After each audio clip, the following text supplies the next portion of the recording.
back to my channel. Welcome if you are new. I'm JC. Today's video is going to be one that I've had requests to do before, and some people even sent me specific questions regarding beta reading and wanting to know if it benefits me as a writer or would benefit a writer as a whole to do beta reading. There are different questions that I'll get to, but I will say beta reading is, I want to say that it's an experience that's not for everyone, but on the flip side, I do think that every writer should try their hand at beta reading. One, because you don't really know if it's something that you would enjoy doing or would be good at doing until you actually try to do it. And that was a lesson for me, because I had resisted doing beta reading for a long time. And I want to say that critique and beta reading are two different things. Even though within beta reading you will be doing some critiquing, and I think partly because I've done editing in the past, my editor brain kicks in also when I'm beta reading, so that's another thing that I guess would probably benefit the person I'm beta reading for, because I can't really turn my editor brain off for some reason, so it just clicks on. And so I will say way back when, like it was so long ago, but when I started to get into the AuthorTube space and started to find my writing circle of sorts, my friends, I kind of resisted beta reading for any of them, just because I didn't think I would be good at it. I didn't think that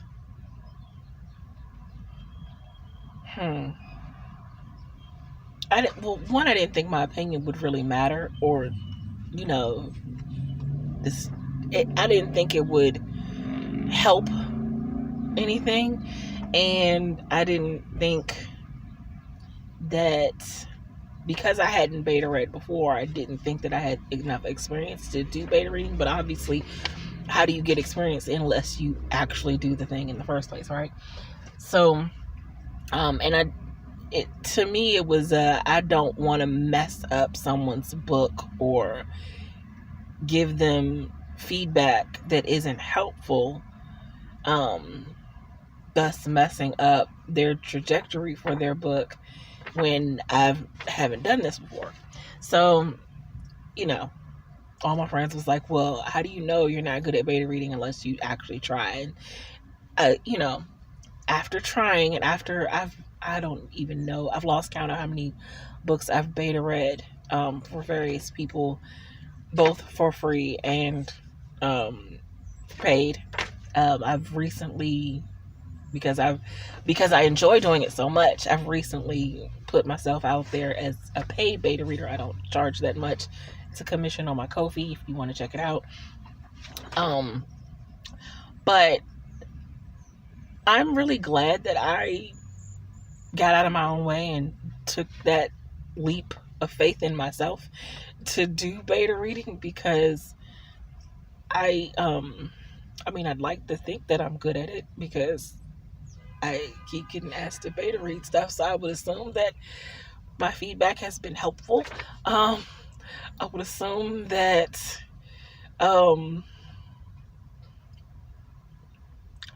for a lot of the stories, my excitement has been helpful. I'm just gonna assume, because people have come back to me to beta read and they've never said my feedback was terrible, so I'm gonna assume that it was good. But I also didn't realize how much I would get out of the beta reading experience.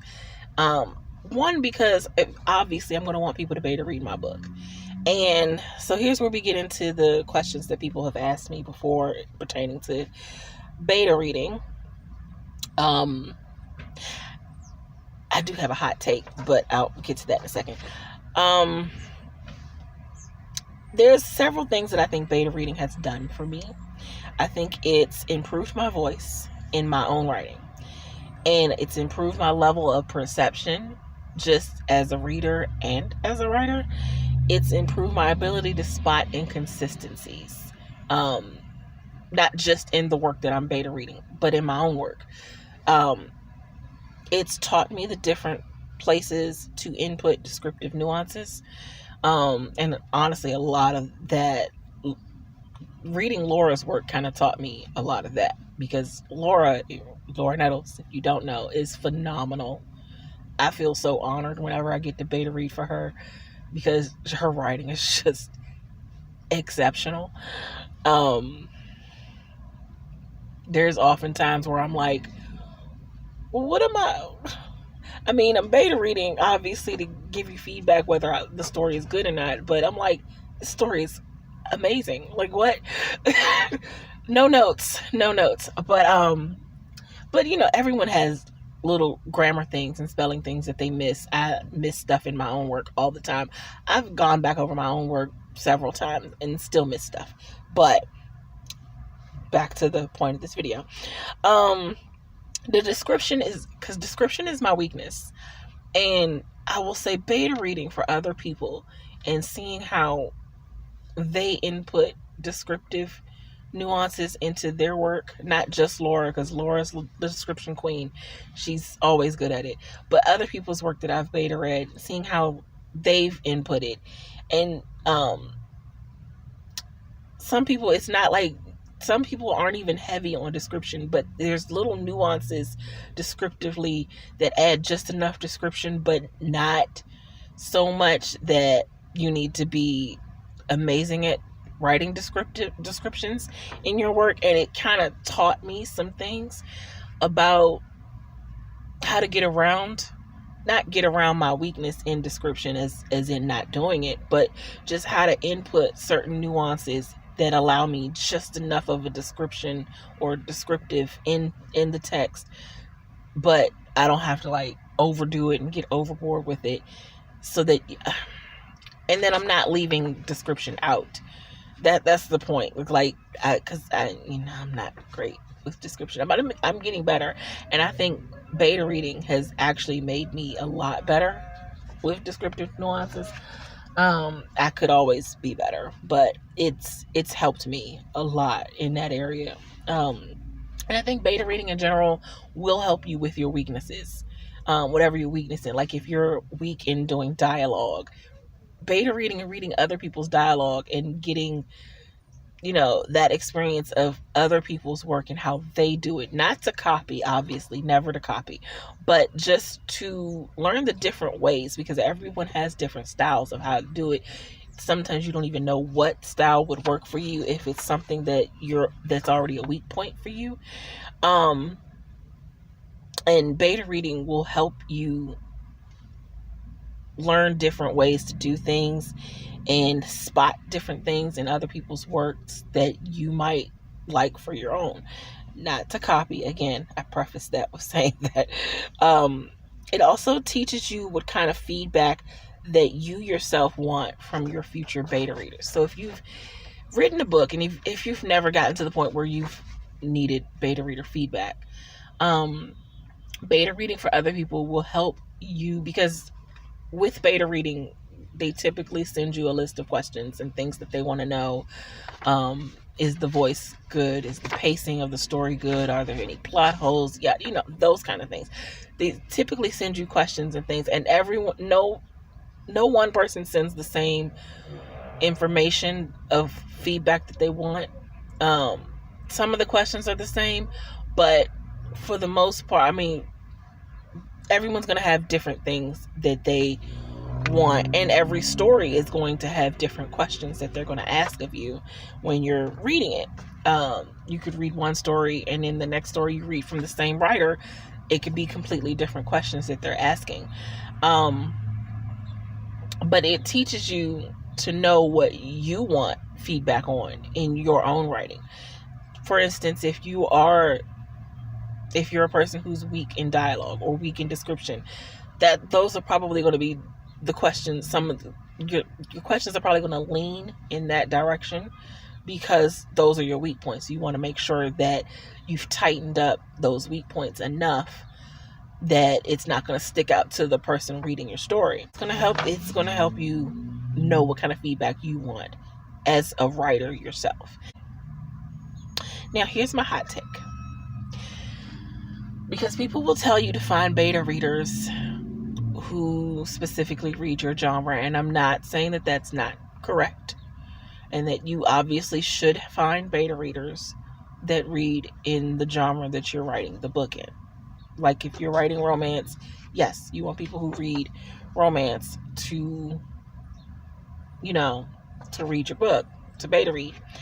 But I have a difference of opinion in the fact that I think you should beta read across multiple genres, even genres you don't actually necessarily read. And here's why. One, because I think it makes you a more well-rounded writer, to be honest, and a more well-rounded reader. I've beta read recently some fantasy. I'm not typically a fantasy person. I will say the person who got me into wanting to read fantasy was Morgan Lee, author Morgan Lee, here on AuthorTube. I've seen her on sprints. She does sprints on Saturdays. When I first saw her talk about her story in her stories of dark fantasy, I had never been a person that really wanted to read fantasy. Fantasy is just not, it was never my thing.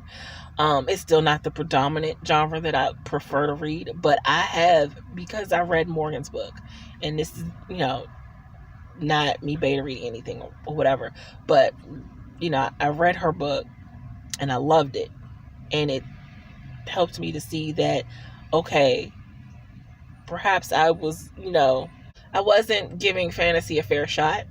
And now that I have beta read some fantasy for Morgan as well, but I've also beta read fantasy for other people, some paid, some clients, some not. And even though I am not a person who's like fantasy leaning, I don't gear towards writing fantasy, although I have an idea, but I don't gear towards writing fantasy, but I enjoy beta reading it. And it is that fantasy is another thing that if you're weak in description, that definitely helps. I've also, I don't write romance, but I've beta read a lot of romance short books, romance books. I beta read a lot of romance, some spicy, and I don't typically write romance. I will say I don't typically gravitate towards picking up a romance in a bookstore either, but I've beta read romance, and it has given me some insight into how to input romantic relationships and scenarios into my books. Because I do always like to have a romantic subplot, just not a main plot. So it's given me some insight in how to implement some romantic points into my books. It's also made me want to read more romance, because I was just completely not a romance girly, but I've been missing out. And if I wouldn't have beta read the romances that I've beta read, I don't know that I would feel that way. I've also beta read some paranormal, which traditionally I'm not opposed to reading paranormal. I like paranormal, but it's not something that I'm a mystery thriller girl. If you know anything about me, I gravitate towards mystery and thrillers. But paranormal, I love it. I'm getting more and more into it, but I don't think I would have gotten there if I hadn't beta read it. And again, there are things that you can learn from different genres and different styles of writing if you just get out of the box that you have, put yourself in. And I really also hope that other writers, take that into account when they're asking for beta readers as well, because I know that it's typical for writers to only seek out people who are of that genre. But I don't know that that's fair. And you could also be turning someone into a romance reader. And I don't know. But that's my hot take, is because I know that it's a thing that you should only get beta readers that read in your genre, but I don't necessarily think that that's true. But, you know, to each his own. We all do what we need to do and what's best for us. But I think that's all the question. I think that's all that I have as far as the questions that were asked of me to address pertaining to beta reading. And I don't know that, well, I hope I did a good enough job in discussing that. If I forget anything, editing me will pop in or something.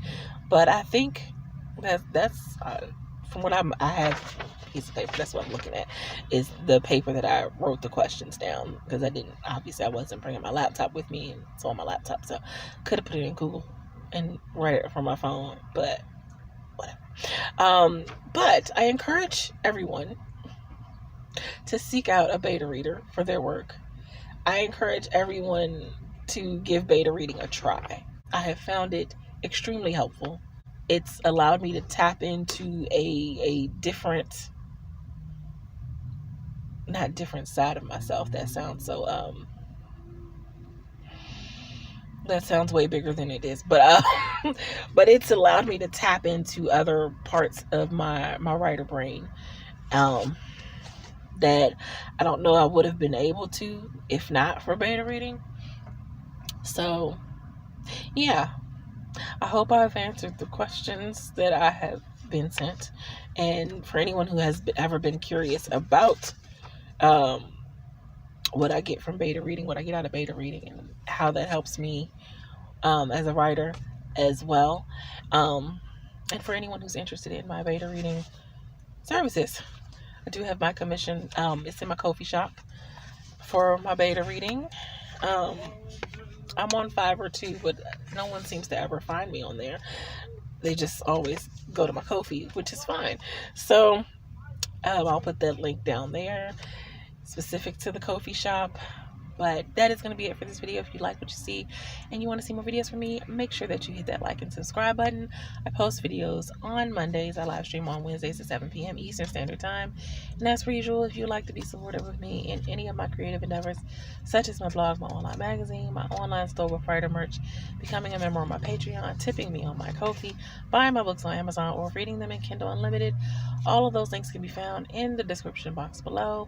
And until next time, take care of yourselves and have a blessed day. Bye.